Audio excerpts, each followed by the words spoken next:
இன்றைய தலைப்பு செய்திகள். தமிழக அரசியலில் பெருந்திருப்பம், விஜயின் வருகையும் திராவிட கட்சிகளின் கலக்கமும்.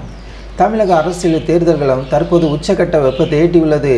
குறிப்பாக தமிழக வெற்றிக்கழக தலைவர் விஜய் அரசியல் வருகை மற்றும் அவரது பிரச்சாரங்களுக்கு கூட்டம் பாரம்பரிய திராவிட கட்சிகளிடையே பெரும் விவாதத்தையும் கவலையையும் ஏற்படுத்தியுள்ளதாக அரசியல் விமர்சகர்கள் கருதுகின்றனர்.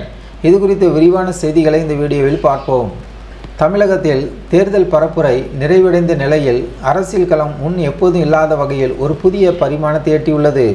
நடிகர் விஜய் அரசியலில் கால் பதித்திருப்பது இந்த தேர்தலை விஜய் மையப்படுத்திய தேர்தல் என்று சொல்லும் அளவிற்கு பெரிய தாக்கத்தை ஏற்படுத்தியுள்ளது. விஜயின் தாக்கம் மற்றும் மக்கள் கூட்டம். விஜயின் பிரச்சாரங்களுக்கு கூடும் மக்கள் கூட்டம் வெறும் சினிமா ரசிகர்களின் கூட்டம் மட்டுமல்ல, அது திராவிட கட்சிகளின் மீதான மக்களின் அதிருப்தியின் வெளிப்பாடு.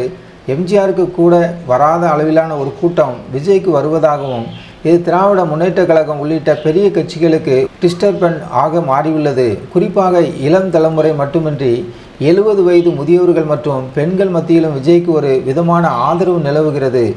ஆச்சரியத்தை ஏற்படுத்தியுள்ளது.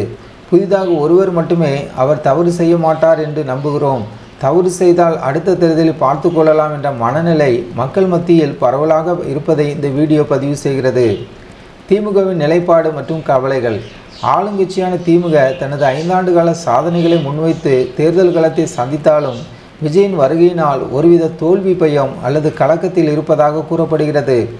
ஊடகங்கள் மற்றும் அரசியல் கதையாடல்கள் பெரும்பாலும் ஆளுங்கட்சியின் கட்டுப்பாட்டில் இருந்தாலும் கள யதார்த்தம் வேறாக இருப்பதை விமர்சகர்கள் சுட்டிக்காட்டுகின்றனர்.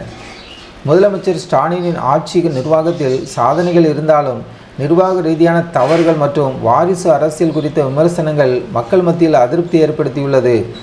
குறிப்பாக உதயநிதி ஸ்டாலினை மிக விரைவாக பதவிக்கு கொண்டு வந்ததும் துணை முதலமைச்சராக்கியதும் மக்கள் மத்தியில் விமர்சனத்துக்கு உள்ளாகியிருப்பதாக தெரிகிறது. கூட்டணி கட்சிகளிடையே நிலவும் விரிசல். திமுக தலைமையிலான கூட்டணியிலும் சில சலசலப்புகள் நிலவுகின்றன. ராகுல் காந்தி மற்றும் ஸ்டாலின் ஆகியோர் ஒரே மேடையில் பிரச்சாரம் செய்யாதது மற்றும் புதுச்சேரி போன்ற இடங்களில் நிலவும் போட்டி வேட்பாளர்கள் போன்ற சிக்கல்கள் இந்த தேர்தலோடு இந்த கூட்டணி முடிவுக்கு வரக்கூடும் சந்தேகத்தை எழுப்பியுள்ளது. ஒட்டுமொத்தமாக பார்க்கும்போது தமிழக அரசியல் வரலாற்றில் விஜயின் வருகை ஒரு பேரதிசயமாக பார்க்கப்படுகிறது. இது வாக்குகளாக மாறுமா என்பது தேர்தல் முடிவில்தான் தெரியும் என்றாலும் தற்போதுள்ள அரசியல் சூழலில் ஒரு மிகப்பெரிய அதிர்வலையை விஜய் ஏற்படுத்தியுள்ளார் என்பதில் மாற்று கருத்தில்லை. தொடர்ந்து மற்ற செய்திகளை உடனுக்குடன் தெரிந்து கொள்ள ஜனநாயகம் டிவி சேனலை தொடர்ந்து பாருங்கள். ஜனநாயகம் டிவி சேனலுக்கு புதியவராக இருந்தால் ஜனநாயகம் டிவி சேனலை சப்ஸ்கிரைப் பண்ணுங்கள்.